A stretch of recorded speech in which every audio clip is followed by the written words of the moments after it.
Hey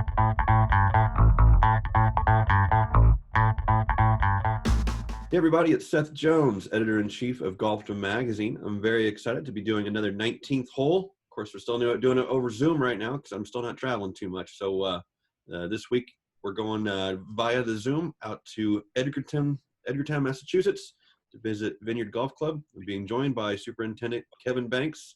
Kevin, thanks for taking the time to join me here on the 19th hole. Yeah, thanks for having me. Very good. I guess, my first question is always the same one for these. If we were to be able to play 18 holes of golf together and drinks are on me afterwards, what can I get you? Well, pretty simple. I'll take any IPA. I'm not picky, but if I have a really good round, I'm probably going to want a dark and stormy. That'll be my go-to. Okay, something to reward yourself with. So good. All right. Or a glass of water. There you To go. the woods to find my ball. So Cool. So Kevin, tell me about yourself. Tell me about your family first. yeah, so I'm married with 3 children. I actually met my wife. We actually met back in high school, even though we never dated. It wasn't until, I would say, about 2 years after college. Her friends, my friends, all hang out in Boston, and things just happened. We hit it off, and here we are. We've been to 2 islands and through some various jobs, and 3 kids later. So yeah, my children are 4, 3, and 8 months. My first son was born on Nantucket, which is the other island, the Trader, and then our 2 daughters were both born here. So it's been a really fun ride. Good. 4, 3. What are the kids' names? So their order is boy, girl, girl. Our son's name is Henry. Our middle daughter is Paige, and our youngest is Hadley. All right, young family. You guys are doing a lot of fun stuff though at those ages. That's cool. Yeah, it's been a little trickier with the pandemic going on, but now that we have nicer weather and being out on the island, it's been nice to get some beach days in and get them outside the house. And we kind of spiced up our backyard with a swing set and a little inflatable pool just to make times at home more fun. But yeah, it's been fun. It's been very exhausting, but very fun. Good. So tell me, based with it being the pandemic time, is that an ideal time to live on an island? Then what's that like? Yeah, I think it's not bad. Most people aren't traveling much anyway, so we feel kind of safe on our island. The cases are still pretty low here. I think since March, we've had 44 positive cases. The majority of those were back earlier. So the whole island as a community was a little stressed out during 4th of July. We see a lot of tourists, day trippers, and the numbers didn't spike too much. I think we went through a 4-day stretch where we had 2 confirmed cases, and that was it. And then after last week, we went maybe 4 or 5 straight days with no positive cases at all. The really neat thing, I just read in the paper, I believe our county has tested the most people per population. We have over 8,000 tests and only 44 confirmed cases. So in some part, we feel safe here. The community's done a great job trying to prevent the virus from coming here. More so, our hospital is very small here. So in case we had a pretty large outbreak, it would affect the community in a pretty negative way. But for the most part, yeah, we feel pretty lucky being here. So Okay. far, so good. Good. Tell me about the club. You guys got a pretty special property there. Tell me about Vineyard.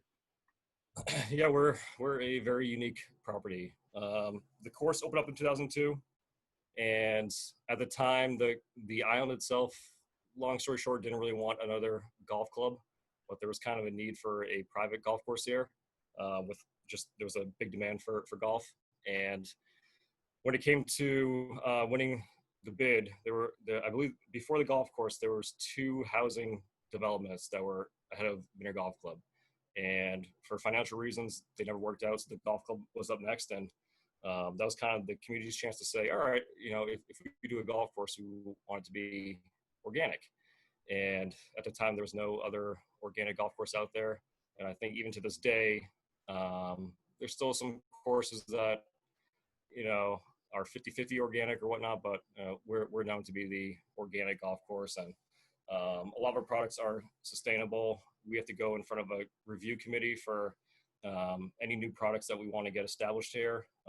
Even for instance, Zeo, which is a new product produced by CPRO this year, has the Armory stamp, but we still have to go through the committee and kind of educate them on what the product is, why we want to use it, and whatnot. So there's a lot of things that make us unique here, but we are definitely known for being the all organic golf course. And we, given that, we still have we still have a wait list, which is pretty awesome given these tough times and given how unique it is here. We just, we have a very high-end clientele, very exclusive, and a lot of our members are members at Seminole, Wingfoot, other high-end places, and it's neat to get them here and kind of see how different we are, but provide at the same time a respectable product.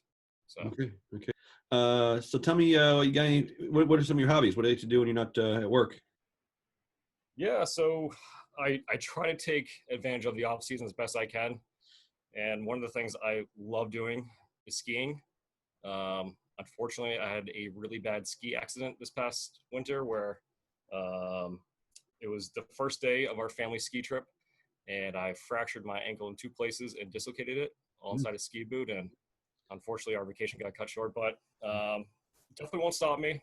I had a really good team in Boston that put my ankle back into place. I have 16 screws and 2 plates, and this is my first week since February with no physical therapy, no crutch, no cast. So feeling good. And my doc said, who's also a ski bum, he says, I'll be ready to go come next February. So I can't wait to get back on the slopes and do what I love to do. But skiing is just the one thing that every off season I just look forward to. So. Well, good for you. You're a braver man than I broke my ankle on New Year's Day of 2000 skiing, and it took me about 15 years to get back on skis, and it didn't go very well. But I live in Kansas, so I'm a flatlander. I don't really have much opportunity here. So. Yeah, I mean, I say that now, but once February comes around, I'll see how I feel. I might take a year off. We'll see. Cool. All right. So tell me, who is Greg Wojcik, and how did he influence your career? Yeah, so I've known Greg for a long time. Greg Wojcik, he's a former superintendent, but started his own company called Go Play Books, which is still in the turf and golf industry. And what they do, they do a lot of various things, but they have a digital chemical inventory that you can use on your computer, or cell phone, iPad, whatnot. They make irrigation books. They do personal websites, which I personally have one when I was interviewing for superintendent jobs. But when I first met Greg, I was an AIT assistant in training right out of college and was living in Long Island. And, at the time, Greg was doing monthly trips to our golf course. And I was fortunate to ride in the same golf cart with him where the superintendent and the assistant were in the other cart. And I kind of took advantage of those times and kind of picked his brain on a few things where there's networking, career advancement, and he was just always he took the time. He didn't have to, but he always took the time to help me out, whether it was during those times and even when I left Long Island to move back up to Boston.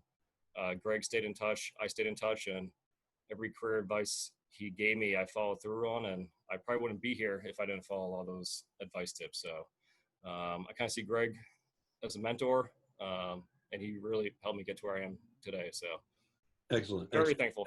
That's great. Great. Good stuff. Yeah. Along those same lines, I feel like everybody always has, there's a lot of advice that gets slung around in the industry. And I always like to ask people, any advice stand out to you that resonated with you that you still live by, that you've been given over your career?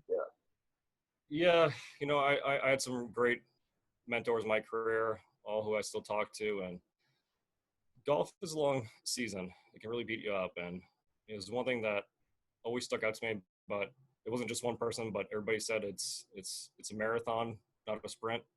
You got to really kind of wind down and really try not to rush it, take your time, think things through. But to this day, I try to preach those words to the assistants who are here now and interns and everybody else. And it is the season always goes by quick, but at the same time, it makes for a long season. Every day is so different, especially being at the organic golf course.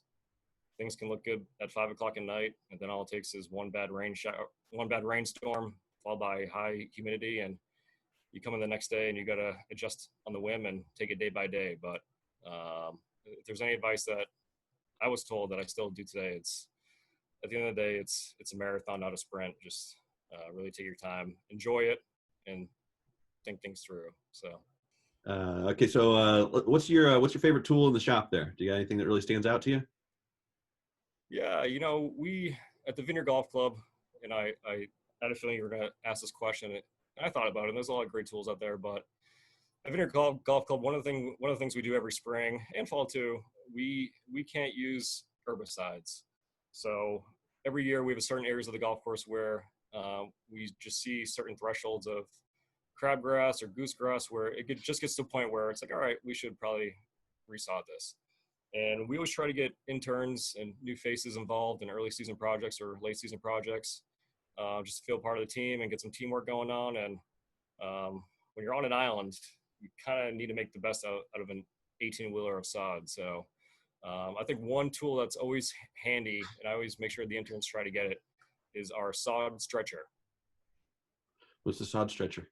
The rolls it out, or sometimes you just need plankton it just a little bit more, and it's just one of those tools where most guys will get this joke. It doesn't exist, but when you're in a busy flow of work and you're doing a lot of sod work, and sometimes you just gotta have fun with the interns, the new faces, and we get our mechanic on board, and finding that sod stretcher is a really good tool to have. So that's cruel and unusual. but in all seriousness, regarding what we do here, moisture is such a huge component for survival, but also if we're too wet, things are just going to go downhill. So our moisture meters, we can't have enough of them. Every afternoon we have 6 guys watering, 2 guys on greens, 2 guys on tees, 2 guys on approaches, sometimes fairways, and we have a certain threshold where we want our moisture to be. So if we're below that, we're going to get diseases. If we're way above it, we're going to get diseases. So having those moisture tools is so key to our success. So those have been just a home run. What's it like working with Jeff Carlson there? Yeah, so when I first interviewed for Vineyard Golf Club, one of the highlights of coming here was you're gonna spend a year with Jeff Carlson. And to me, I was like, good, because he's the only person who's managed an organic golf course. And the whole time when we were interviewing, the one thing I remember Jeff just kept saying, he's like, you can mentally prepare as much as you want for this job, but it's one thing to live it. And I was like, okay, how bad can it really be? And my first year was a lot of learning curves, between moisture management, disease outbreaks, even just getting to know the property. We have 2 greens that always get dollar spot first. They did for Jeff, and they still do for me. I can roll them 20 times a day, give them more nitrogen, do whatever. They're still going to get dollar spot. And it's just, it's one of those things. It was nice having Jeff around to kind of know those weird, spots of the property where stuff's going to happen first and last. But, even Jeff and I always joke that there's things you learn in turf school and just don't bring it here because it just doesn't work. So, and the funny things too, it's, Mother Nature dictates a lot of our success here. And we've seen some pretty gnarly disease, stuff on some rough, some fairways that are just stay wet or whatnot. And we always joke, we're like, wow, this is stuff that you see in like textbooks. We could take our own photo. Send it to, hey, if you guys want an updated photo, just use ours. So I'll call you next time we're looking for that photo. Yeah. Well, hey, Kevin, yeah. I appreciate you taking the time and chatting with me today. You guys got a really cool property out there, and I look forward to coming and seeing it in person someday when we get out from under being grounded here. So the travel restrictions, get easier in the future, and we'd love to have you guys out here. So okay, great. Well, hey, take care of that family. Good catching up with you. Get that ankle better, okay? Thank you, Seth. I appreciate it. Okay, everybody, this is Kevin Banks. He's superintendent out there at Vineyard Golf Club. I'm Seth Jones. Thanks for watching us here on Golfdom's 19th hole.